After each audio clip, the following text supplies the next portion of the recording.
So here's the part where I talk about what I really came here to mention. I wanted to kind of give you a little bit of history, and there's going to be more this afternoon about the King County Library System and what we're doing. But I wanted to really answer some of these questions, and I kind of developed these questions sitting in the audience at the PLA conference when there was a presentation about open source. And I wanted to kind of talk about what led KCLS to look at open source in the first place, because I think that's a really interesting story, that especially those of you who represent libraries that are kind of thinking about things, I want to tell you what happened to us to cause us to do this. And I want to first of all start by thanking the people of Georgia and British Columbia and Indiana and Grand Rapids for all the fine work that you do. Let's give them a round of applause for...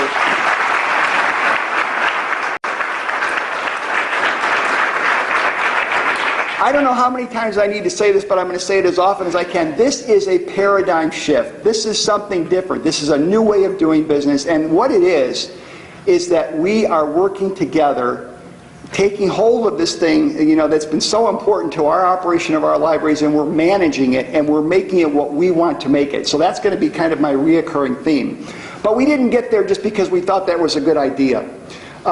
We basically had years of frustration, like a lot of you maybe have, with different vendors. Even as I was talking about my history in technology in libraries, I've experienced that. You know, it's been so frustrating to have such an important part of your business not under your control. And one of the frustrations is, you know, the vendors, what they do is they sell a thing. And the more of these things they can sell, the better off. So they don't care whether they're selling a thing to a big library or a small library, as long as they sell things, a thing. So our frustration, and a lot of the libraries we worked with, you know, with the kind of available vendor, you know, supported things, was that they just couldn't buy the service they need, because again, the business model was one of selling a thing as opposed to providing a service or being focused on development. To what libraries needed, and it was going to be different. And I don't blame them necessarily, because one of the things is they can't. These are proprietary systems that were developed by somebody in the basement of BYU or something like that, and frankly, they don't know how to change it, or it's too expensive to change it. Anyway, I don't know what the deal is, but... So we had a number of things in our system that we wanted to do, just to name a few, really strong, high expectations of their technology, and here we were hamstrung. We couldn't do anything. People could say, I could write the code for this, you know. Yeah, you could if you could get into the source code, you know. But we had all these Microsoft people and everybody else telling us how terrible this was, because we couldn't do some things that were just really obvious that libraries ought to be doing, or at least our library ought to be doing. And so that was one thing. So we were really frustrated, and I see heads nodding, so I'm sure that you kind of experienced the same thing.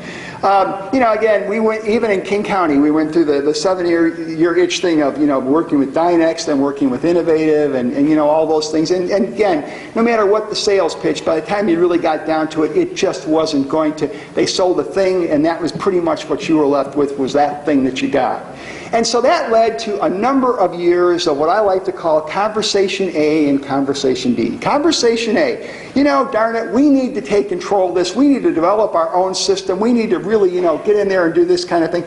Conversation B, no library's ever been successful at doing that. You know, you'd be crazy to do that. You know, it's too much work. It's too difficult. It's, you know, you don't have the resources. How are you going to keep it up? You know, you'll never be able to do that. So Conversation A, Conversation B. We must have spent 10 years having those two same conversations. Every time we get frustrated, we have the same thing. So at the same time, or maybe during that time, we also started to have, at least in our situation, other large libraries were getting together and talking about their frustration working with their vendor. And I have a question that came up. But I mean, you know, honestly, one way or another, kind of bullying and using their position and being really difficult, both personally and in a business manner. Other vendors, you know, you've heard, and maybe you've experienced, they go out of business, or they sell out to another larger company who doesn't know anything about the library industry, per se. You know, you get ignored, you get yelled at, you get, you know, I mean, you get promises broken, the whole thing, you know. And of course, the only positive part is what Jed likes to point out is we always had somebody to blame. So there was that part of it, you know. So there was some solace in the fact that we could always blame somebody for all this stuff.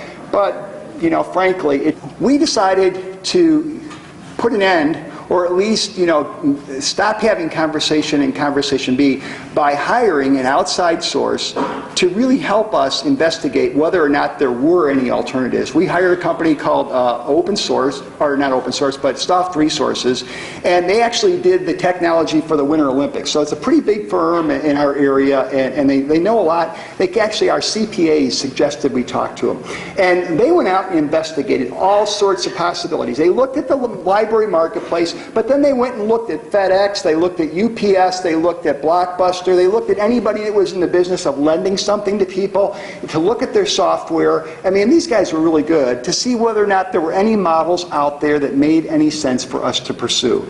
So they came back, and this was after like 6 months or a year of investigation. Here's what they found. They found the library marketplace was terrible. Well, we could have told them that, but they said, just, you know, forget it. I mean, this is going nowhere. And their sense, you know, because they come from a CPA background and everything else, was there just wasn't enough money in it for, you know, there to be a real alternative there. They looked at these private things and they said, first of all, it's the same proprietary stuff, so you're really not, and the companies are not likely to give it to you. And they didn't see that it was necessarily doing anything that was that great that we weren't able to do or think about in the library land. They said, you know what, and this was back, I want to say 7 years ago or so, they said, there's some stuff happening out there with open source, and we think that you guys might want to take a look at that.